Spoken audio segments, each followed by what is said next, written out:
Amy said we were going to wing it. We could, but I do have like 127 PowerPoint slides that if you're more interested in seeing, we could do that. Yeah, okay. All right, so let's prove it. But first, before we prove it, can we talk about the problem that we're going to solve? I don't really want Amy to have to ask any questions when she comes back up, so let's clearly define the problem. Where are my operations people in the room? Operations people, there's only 4 operations people, 5, 6. Do you have a problem with collecting data? Or do you have data everywhere? Everywhere. What's your problem? You've got data everywhere. You've got transactional records spread across 6, 7, 8 different databases. You've got time series data stored in a historian, or 2, or 3. Do you want to do things with that data so you can drive better decision making and provide information and insights to your people? Yes. And you're doing it on paper. You're doing it in Excel workbooks. You're doing it across multiple applications where you have no governance whatsoever. You're calculating the same KPIs 3 different places, and you have 3 different answers, and none of them are right. Am I wrong? If somebody opens up a certain Excel workbook and does something wrong, it could bring down your plant. Well, at least the reporting on your plant. We're going to show you how we can solve that problem for you, and we're going to let you pick your use case. See, it's tough if I start showing you that Flow has a dashboard and we can do OEE, because then you put us in a little hole and say, oh, you're an OEE tool. Or if I show you a production report, then all of a sudden now, well, I've already got that. We already do production. Now, Flow is a tool that you use to take what you need to solve by bringing data from multiple data sources into one unified view, slice it, dice it, govern it, and share it. So when we engage in a pilot with a customer, and I'm going to ask you at the end of this presentation to engage in a pilot with us, when we engage with a pilot, it's a $20,000 process. We go for a 3 to 4 week engagement with the customer. We pick a few of those use cases that they want to solve by taking the data that they've got spread across their plant, and we bring it together in one place. They walk out of the pilot with a license that is a perpetual license, and we spend about 60, usually it's 80, hours of our time building it, showing you how we build it, and then getting feedback from you to see if we're ready to go to the next step.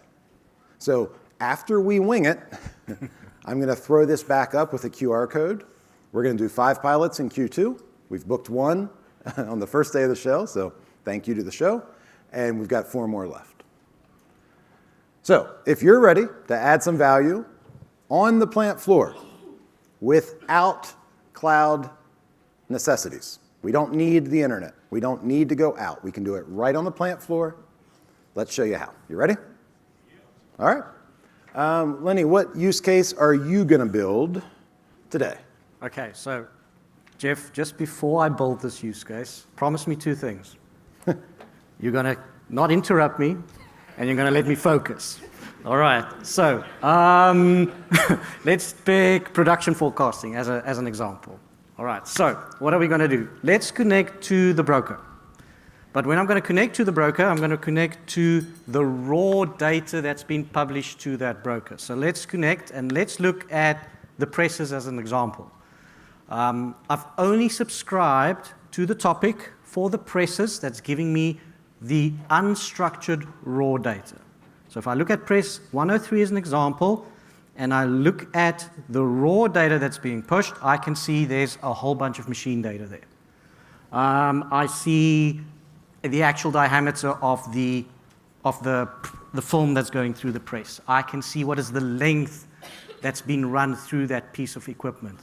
This is quite interesting. There's already some kind of conversion happening on that machine. It's telling me how many units have I actually pressed.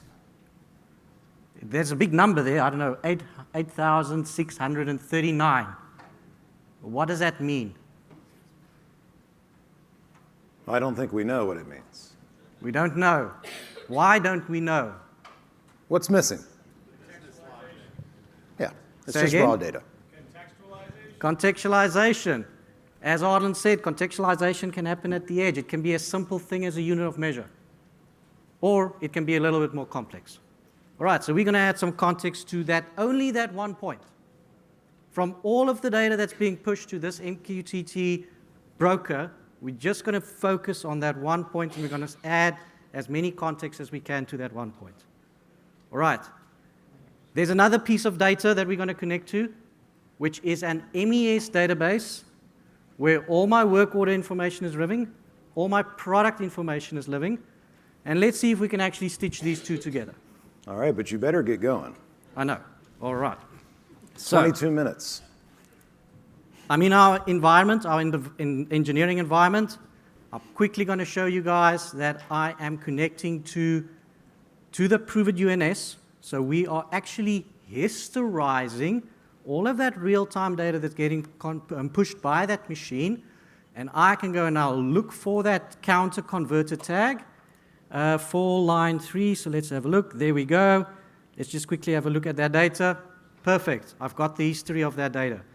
That is showing me two things. It's showing me that that value that got pushed to the UNS is actually a counter tag. What do I mean by that? As the batch goes through the process, it's counting how many pieces going down, and then it resets back to 0, and then it starts again as the new work order, the new batch goes in. Okay, so that's one piece of data that I've got. Other piece of data that I've connected to is the MES database. All right. Now, I'm browsing a namespace for that MES, but you'll notice one thing. I'm not browsing tables. It's a MySQL database at the end, at the back end, but when I browse it, it actually browses like a namespace of a historian. So I can see all the operations, all the lines, I can see all the presses. There's actually 5 presses in that MES database. And if I look at press number 3, there's all the points that I'm actually interested in. I'm interested in what was the product, what is the work order, and what is the state of that machine. Now, Walker said there's no such thing as low code, no code, and he's right. How did we actually get for this tool to actually browse that and create this kind of namespace browsing capability? I need to understand the schema of that database, and yes, I had to build a definition and code a definition to actually browse it in, and then generate the SQL queries for me automatically at the back end.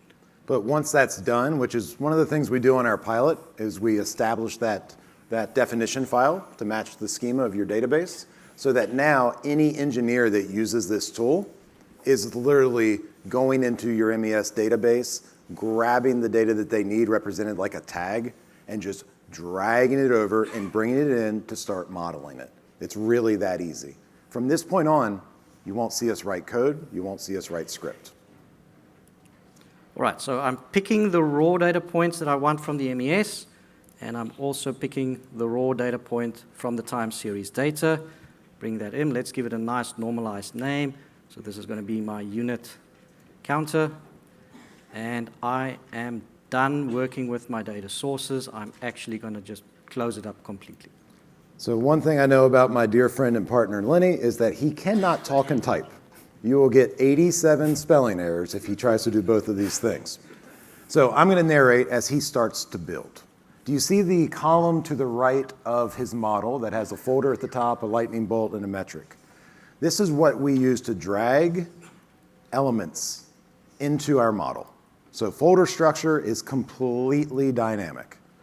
Make it as flat or as deep as you would like. Anything that is a child of a parent will inherit any of the context that you have added to the parent. Below that is an event. An event is just simply a definition that has a start trigger and an end trigger. You can use tags, you can use expressions, you can use complex logic, you can use calendar time, you can use other events, all as your triggers for your events. Now, he brought the tags over from MES and from the historian. I want to make sure you understand that we leave all of the original data where it was originally stored. We don't replicate raw data. Why would we? It's already stored, it's already validated, it's already trusted. Instead, we keep an active link to where that is. And that means over time, you might change databases, you might go to a different historian provider, we can point to the old archive, we can point to the new archive and link tags together. What we need with our events is more than just a start time and a stop time. We need duration, but we need context. We want to know what the engineer knows, what the operator knows, what the plant floor knows about these events. So we contextualize events by bringing in additional metadata and attributes. So for a batch run, what might we have in the MES that we want to contextualize with? We're probably going to want to use product and work order. When he's ready to deploy, we are doing something very different than what you've seen from stage so far this week. Flow is a backfill specialist. You have history. You just created a model, Lenny. Do we want to backfill and get the history? Of course we do. And we want to be able to do this over and over again so that as we take our model and extend it, make corrections along the way, if we have 10 years of history, we want 10 years of data. And that's exactly what the backfill does. And just like that, what do you have, Lenny? All right, so what have I done? I've created a counter retrieval that's going to go and contextualize my counter data for every hour. I'm also going to look in that MES database and slice that hour per the product that I'm manufacturing, and I'm going to add that as context to the throughput metric. So I've got two things. I know now what is the total per hour that I'm producing. I also know how that is sliced between the two different work orders that I'm running on that line. Okay. If that work order changed halfway through the hour, we will slice it and we'll add the correct context for those pieces of time that we're slicing through that. And the way that we do that is by creating an event that tracks my schedule, when that schedule starts and stops. It associates the correct work order details from the MES data, and we slice it and add context to it from the counter data from that time series database that we've been historizing. Cool. So that's now a piece of insight with data that came out of MES, with data that came out of the historian, and we sliced the historian by the transaction in the MES, and then we took additional MES data and contextualized the event with it. Now, that's great, Lenny. Theoretically, I can see it's in the model, but we're supposed to visualize. Yes. Can you build something in a minute and a half? All right, so let's go back to my configuration explorer. Again, you're not supposed to talk. You got to go fast. I'm sorry. All right, so I'm just going to create a very simple table. We've got an event-based table to visualize all of our events. So let's just open that up quickly. We don't expect you to use Flow's dashboards for all of your visualization. Please, if you have Ignition, come on, it's perspective. Let us feed that data to perspective. Let us feed any of the data that's in Flow's database, what we have now stored, to whatever visualization is already your single pane of glass. But if you don't have an easy way to quickly visualize data, or if you just want to use it to validate it before you move on, look, our dashboarding tool allows you to take things like events and very quickly build out a table of all of the events that we've just backfilled with the work order number, with the product, with the start and stop, with the production count for each of them. All right, so I can see my past 10 days worth of work orders here. I can see when they started, when they stopped, and then obviously how many units came off that press for that entire work order run. And we can obviously have done this for every hour as well, but this just gives us that total for the entire work order run as well. Now, we need to share this back. This structured data, we can now share back to the UNS as well. All right. Let's have a look at how that works. So instead of connecting to the unstructured data, I'm just going to disconnect here, and I'm going to connect to my topic that I've been pushing out. We've been doing this for the duration of the show as well. So if I now look under the presses, under my flow topic that I'm pushing, I'm now pushing contextualized production information, and I've added a few more KPIs, so you guys can just get an idea. I've added a KPI that tells me what is my 7-hour moving average of production. I'm adding context about what is my total month-to-date production total. I'm adding context to show what is my day-to-day production context. Let's have a look at that. And Lenny, just before you go through, I want to share that on his laptop also is the model that we had built coming into this show as part of our pilot. And in that model, we have asked the customer to give us as much information as they think is relevant about the different parts of that data model. So you're going to see that context also coming in with the insight, with the KPI, with the event. All right, so let's have a look here. I've got the description of that KPI. So in this case, I am doing a predicted regression analysis to figure out what is the next hour's production going to be, because I've got history. Right. So potentially, for the next hour, I might be able to make 7,819 pieces out of this press. When will this update? It will update every hour onto the UNS. So we will report when that value change on exception, we'll report that new value going into the UNS. There's some metadata that I've added to it. We can see what type of drying system this type of press is utilizing. I can see the manufacturer. I can see what the max speed or rated max speed is that this machine is set up with. I can see the maximum width of what it can do, the serial number. I can see who's the subject matter expert, who I need to phone if I need to get some information about this machine, and who's the vendor that's actually making it. But one thing that we need is, what about all the historical data that we've now been capturing? Now, hold on a second. Okay. What do you mean? Isn't the UNS where I go to get everything? It is, but it's going to give you the current state of that value on the broker. Right, so 7,890. Exactly. What if you now want to go and look at the history of that KPI? How do you, if you want to go and see, am I actually increasing my production, reducing my production? You need the history to see that as well. But I can't pass history through the UNS. There's ways, but yes, there's no way that I can now query something back to get the history in the UNS. So what do? We provide a link for two things. We provide a link for the model that you've just created within Flow. That model will tell me, and I'll show you guys what it does. It will tell me the configuration of that KPI. It tells me how this KPI was constructed and what is the dependence of that KPI, so they can go through that entire model tree to get to the source data that I've used to create that piece of information. I also give you an API that will give you the history of that KPI. All right, and that history can be the already contextualized data that we store within Flow, or I can pass through the raw data from the underlying historian or SQL database through one endpoint in one structure and standard. Okay.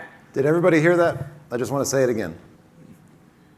If Flow is connected to a data source, think about your LIM system, your MES, maybe an ERP, staging database you have access to, a historian, maybe it's maybe it's a CMMS. If Flow has an active connection to it and you have modeled those tags in Flow, Flow's single endpoint REST API is available for you to query it and ask for Flow to go get the raw data for you from those other connected data sources, package it together based on your start period and end period, and hand it off in one JSON payload. So if I have a connection to my UNS, I can get the last known value, but I can also get all the instructions that I need as a citizen developer to be able to connect and request raw data from the underlying data sources without having to know how to interact with that historian or to write a SQL query. Will you show us how? Right, so I've got Postman. Postman is connected to my API server. I'm feeding in the ID for that particular measure. Each measure in the Flow system has a unique identifier. And if I go and request the model for that particular KPI, it will go and give me all of the information that we've got in the model as we define it within Flow. I've got, obviously, the name. I've got the unit of measure of that piece. in the model. I've got the description of it. When will it update? It is calculated. So what does that mean? That means it is calculated in the model from other pieces of information. It will tell me all the metadata fields that's associated with it in the model. On which line does it run? What part of the enterprise does it belong? Which site does it belong to? Which process does it belong to? And all of this metadata is important because if I want to go and slice and dice in another tool or in a business intelligence kind of solution, I've got all of these slices now that I can apply to that. I know the serial number, the manufacturer, the max speed, so it's all the same data that we kind of push to the UNS. I've got the access to all of that data through the API as well. What's cool that I quickly want to highlight here is that wait, go back for me. I'm sorry. Just up a little. Keep going. What's that? All right, so we also publish all the different states that the machine can be in as a little bit more context. You know what I call that? I call that the Jonathan Wise special. Jonathan, are you in the room?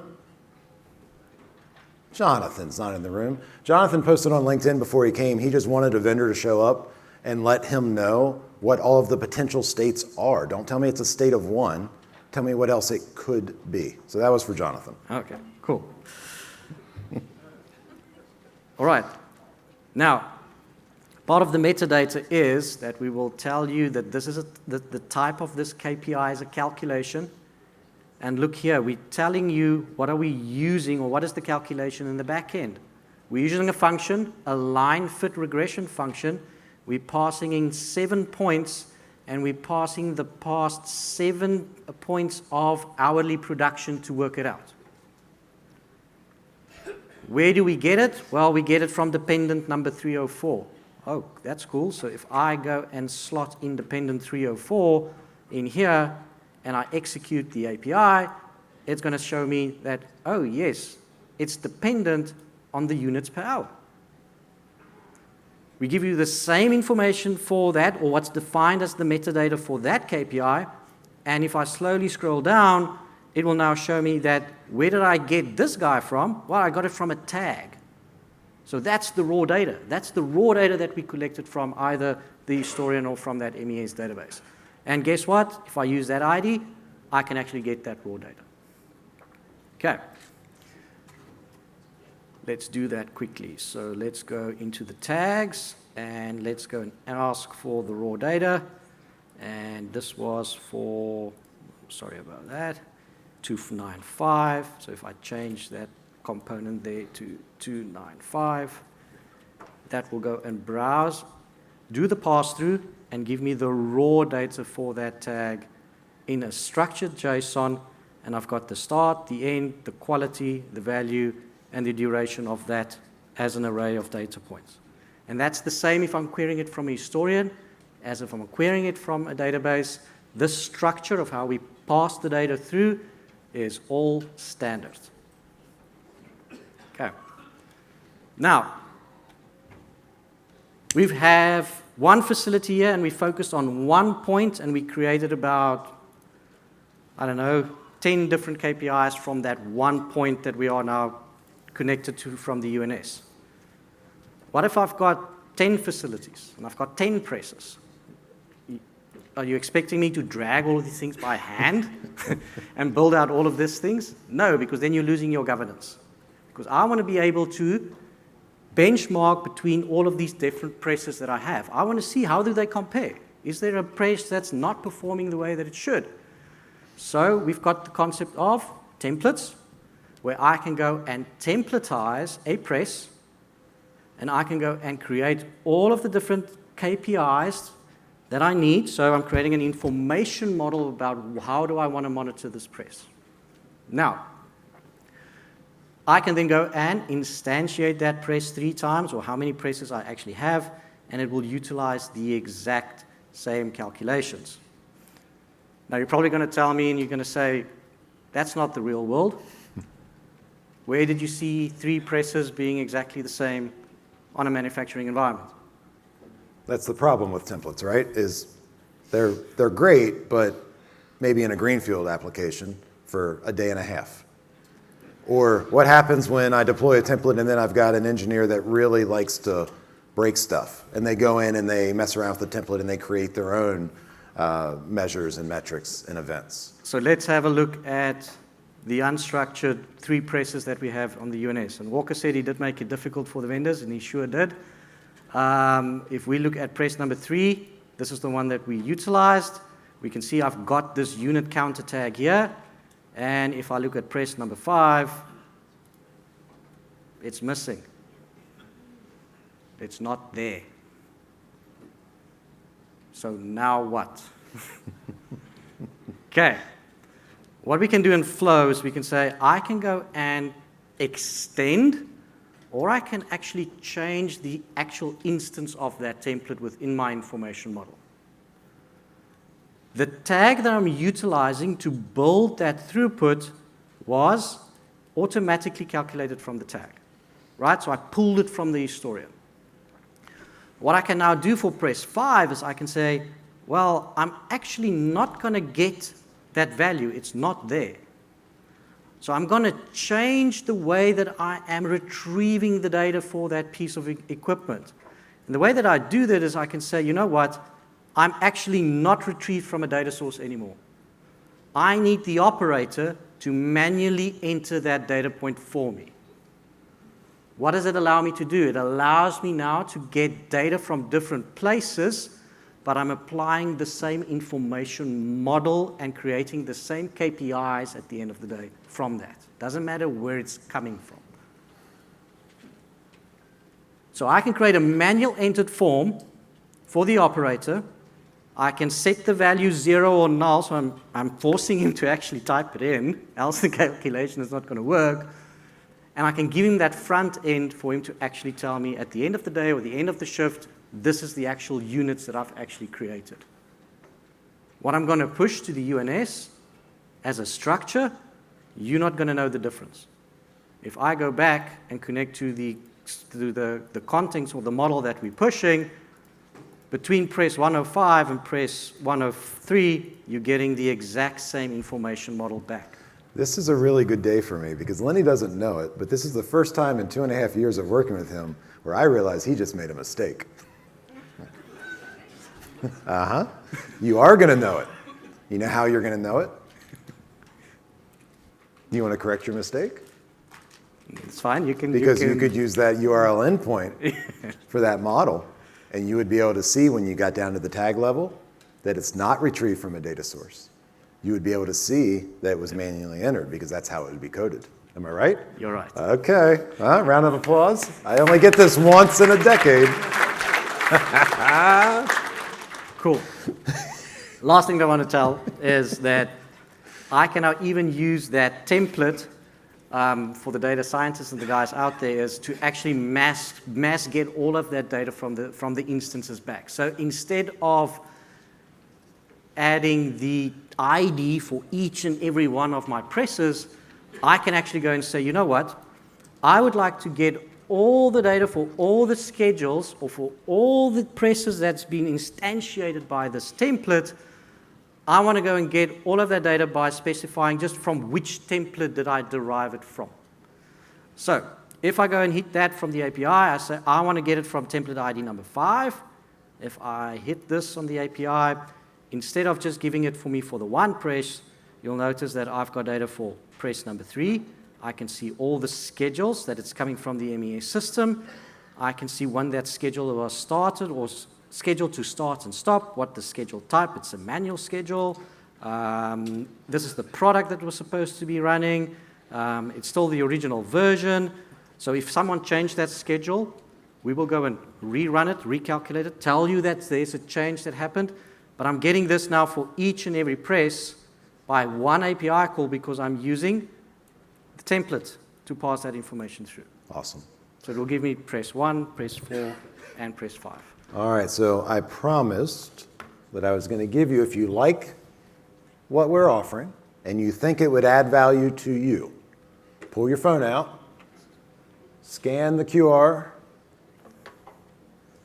I can't promise that we will engage, but we will absolutely take a meeting and we will check for fit, okay? We will check for fit. If you think that you need more than that, I would ask for you to please hit me out at the booth, and we can discuss those needs. Final thing, Amy's getting ready to kick me off. I don't want you to think that the only thing we publish to is an MQTT broker. So Flow's publishing engine will also write the same information that you saw us sending to the MQTT broker to your cloud providers, to other SQL databases, to Teams, to Slack, to email. Just tell us where you want the information to go, and we'll deliver it there. All right, Lenny, great job. Amy, thank you. And also, finally, a thank you to our partners who are in the room. Thank you, partners. All right, can we get that QR code up?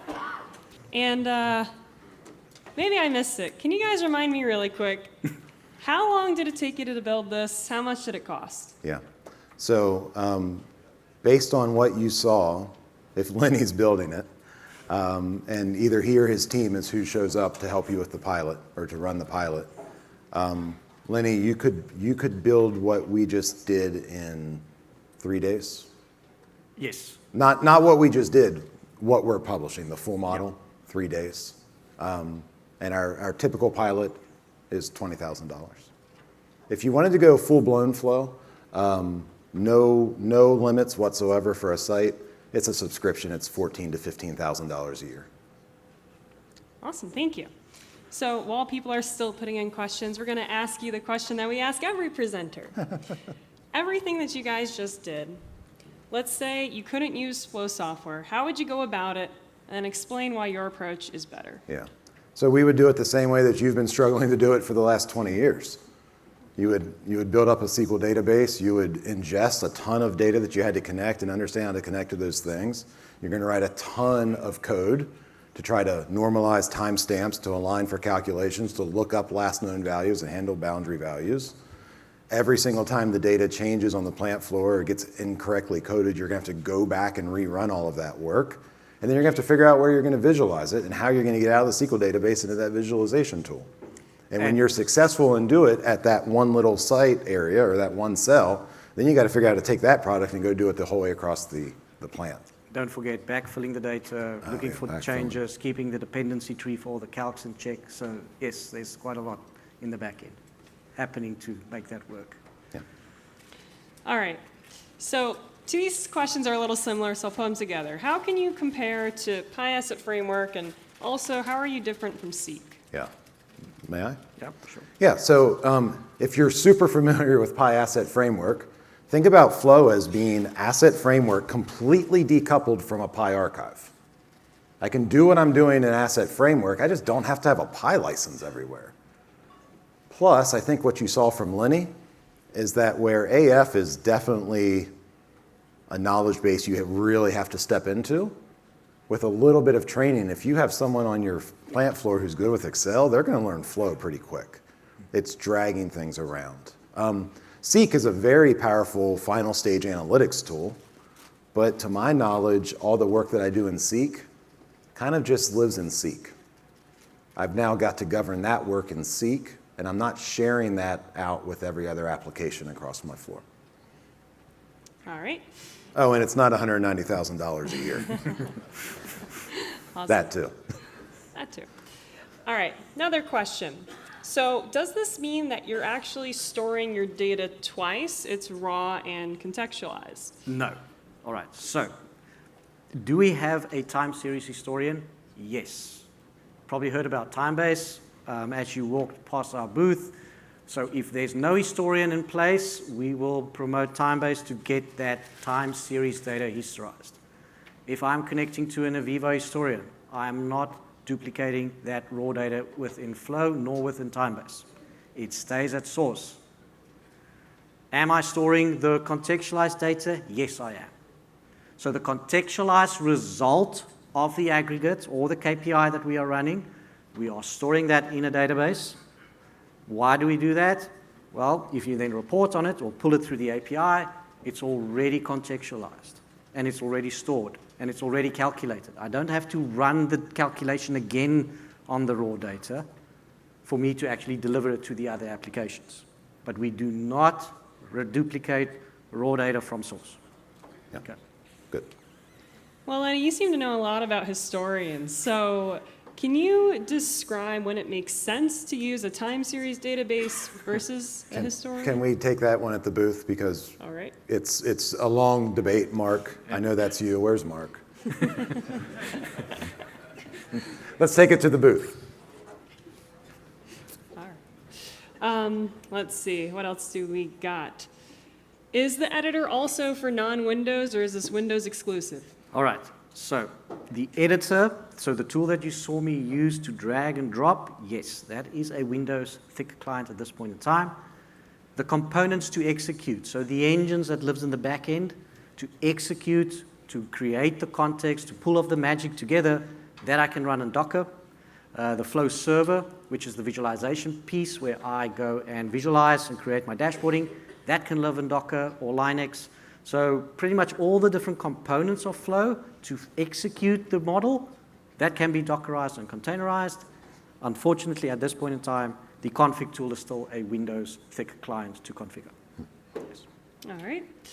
So when would an end user generally start using Flow? What maturity is needed? It's a great question. Some of our best Flow customers are at the absolute crawl stage. Absolute crawl stage. 5 folks in a forklift in a garage. Why? Because of the simplicity of the tool, because they don't need to do much to get started, and they can get a report that drives insights that easy. Some of our most sophisticated customers aren't ever looking at Flow. It is all APIs, APIs, APIs. They're running 150 plants. They're running 350,000 KPIs. They can govern everything that's being processed across their entire organization from 1 or 2 locations. So we meet you where you are. Okay. I might want to add one thing to that. we like to see at least maybe an historian, all right? But we feel that with our offering of time-based that we can breach that gap as well. There's some clients in the room that we've went through that journey from having no historian and having a very simple, at least an availability kind of dashboard up and running for them. So, but yes, when we talk to someone and they know at least what a time series historian can offer them, that's a good place for us to engage as well. Yeah. But as you saw from my presentation, if I need to manually provide information, we have that capability as well to do that. All right. I think we've already answered the question of pricing, so we could take that off. Seek, we can take that off. Can you bring through event frames for OSI Pi? When in my time at Canary, this was always the question that we would always get. Hey, I've got this Pi solution. I've spent so much of our life building in it. Can I just migrate this into Canary? Well, the reality is, of course you can't, because the way that any tool tries to solve a problem is fundamentally different than the other tool. With asset frameworks, the definition and all of the links and everything that you've done there, you would spend more time trying to take it, migrate it in, and then fix all of the things that aren't going to work than just building out those templates inside of our tool and deploying them. So we don't ingest OSI soft AF templates, and it's not because we don't like you, and it's not because we're trying to sell service hours. It's because you're better off to start fresh with the perspective of how our tool works than to try to import something you built specifically for another tool all over again. All right. We got a little technical question here. Can you define deadbands for tags that you would want to trigger events off of? For example, if MQTT is giving me raw signals from the PLC, I need to smooth out the noise. Yeah, we really didn't do a good job of demonstrating that, but we only had 30 minutes. So, because we getting that raw tag data in, one thing I didn't show is that I can actually perform calculations on that raw data. I can filter out a band, I can filter out bad quality, so we can look at the quality score for that tag, and I can filter out any non-good OPC quality codes. I can look at the previous value, maybe work out a rate of change, and if it's greater than something, drop it out, so not to trigger. So yes, we do have a calculation engine that does not just work on the aggregated data, it also works on the raw data, and I can build in these business rules to clean up that tag before I trigger an event. And we can do that calculation between different tags from different sources. So if I want to build a calculation based on the schedule data from the MES to say, only trigger when my schedule is active for this machine, I can include that tag from that additional data source in my calculation as well. So I can mix and match calculations from different data sources as well. I guess we expected this from a 4.0 conference. Any plans to integrate AI? Yeah, in fact, we are in the middle of some really exciting projects. There's going to be no announcements from Flow on new products from this stage. But in the next 90 days, there are going to be some really exciting announcements from Flow. And it is not going to be about some new AI technology that we've put on top of our product. Our philosophy is this.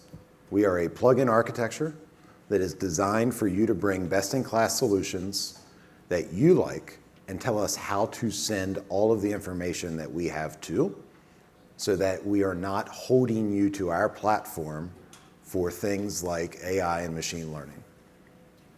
We are not going to ever be the best place for machine learning and AI. We know that, right? That's not our specialty. We're going to stay in our lane, but we're going to make it really easy to connect our information to where you need it to go. So 90 days, we're going to announce some really neat things. It's not, look, Flow has AI. Sorry, but you'll like what we announce.